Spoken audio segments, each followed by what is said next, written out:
বলুন, আপনার জন্য আমি কি করতে পারি? অনেক কিছুই করতে পারেন স্যার। আমার খুব সমস্যা। সমস্যা? বলুন, কি হয়েছে? যদু চাটুর্যকে তো আপনি চেনেন স্যার।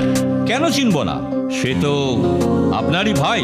না স্যার, আগে ছিল, এখন আমি ওকে তেজ্য ভাই করেছি। তেজ্য ভাই? ওহো, আপনাদের তো আবার যাকে কি হয়েছে বলুন।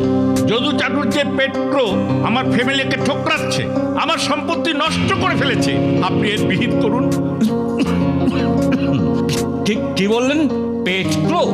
আগে হ্যাঁ, পোষা কাক, যদু চাটুর্যের পোষা কাক। ইম্পসিবল! কাক কারো পোষা হতে পারে এমন কথা তো জীবনে শুনিনি। পারে স্যার, পারে। আপনি ওই ধরিবার যদু চাটুর্যকে জানেন না, ওর অসাধ্য কিচ্ছু নেই। হরিবাবু, আপনি সব অভিযোগগুলো লিখে নিন তো। হ্যাঁ স্যার, লিখে নিচ্ছি। আপনি পাশের ঘরে গিয়ে বসুন। হ্যাঁ, আপনি অভিযোগগুলো